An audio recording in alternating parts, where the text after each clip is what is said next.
Hello everyone, it's Monica Heltz with your weekly update on COVID non-metric related items. Joshua gave our metric review on Tuesday, so if you want to check that out, you can go back a couple of days on the postings and you'll find that video update. I wanted to let you guys know that we have a couple of really great pieces of news. One is that we have rolled out a vaccine dashboard. So if you're interested in finding out how many people in Fishers have been vaccinated, we have some great data for you. Also tells how many have been vaccinated at our site. We expect those numbers to go up dramatically. We are seeing that at least 20% of our residents, or nearly 20% of our residents, have at least started the vaccine series. We'll be updating that dashboard weekly.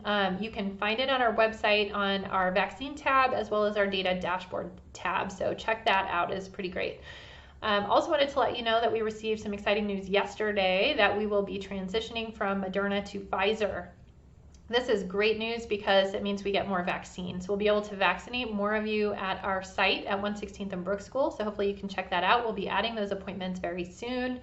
It basically is about a 2.5 times increase in our allocations, and hopefully we'll continue to go up from there as we continue to receive higher levels of Pfizer than Moderna statewide. So we're excited about that. If you do have a Moderna appointment scheduled, if it's before Tuesday, you will still get Moderna, and you will still get your second dose with us. It's not a complete cutoff and transition from one day to the next. We will have an overlapping period over the next several weeks so that we can complete everyone's second doses of Moderna. But if your appointment is for Tuesday or later, just know that you will be receiving Pfizer. Those second appointments will be 3 weeks later, so make sure that you're available at both of those times. Again, that will start on Tuesday. Also wanted to go over the CDC guidelines for vaccinated people. So with everyone getting vaccinated and with more data available, the CDC was able to update their guidelines on what vaccinated people can safely do. So great news is that if you're vaccinated and your family is vaccinated and you want to visit with somebody who is also vaccinated, you can safely do that without a mask.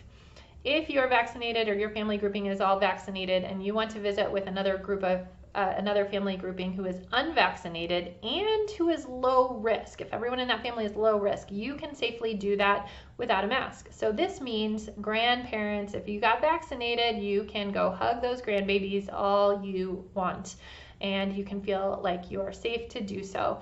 So as long as those grandbabies and their parents are low risk, you guys can do that. So one group of vaccinated individuals, another small family group of unvaccinated low-risk individuals can safely hang out without a mask. If you are vaccinated and visiting with high-risk individuals, we do still ask that you maintain that mask wearing. I also would point out that not all high-risk individuals have yet had the opportunity to be vaccinated, so please be aware of that when you're in public spaces. If you're in a workspace, we do still ask that you wear a mask. We are still under the mask mandate for that reason. We don't know everybody's personal history and what they're going through and whether they've had the opportunity to get vaccinated, so we still need to wear the mask and be respectful of those people and their special risks. So keep wearing your mask in public, keep wearing your mask in any kind of groupings where you don't know the status of everyone. Also, if you are vaccinated and you're around someone who's COVID positive, you become a close contact. The great news is you don't need to quarantine any longer, and you don't need to get tested after that exposure unless you develop symptoms. So if you develop symptoms, even if you're vaccinated, you still need to be tested and isolate because this could still be COVID. When I refer to vaccinated individuals, I just want to be clear that it refers to when you are 2 weeks after your last dose. So if you have a 2-dose series, you need to wait 2 weeks after the second dose. If you have the Johnson & Johnson, you need to wait 2 weeks after your dose.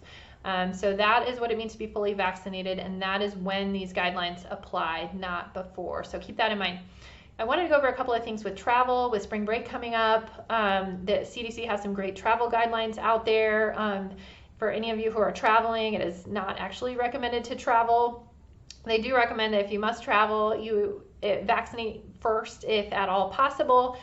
Test yourself 1 to 3 days before you go. You can do that at our testing center, that's fine.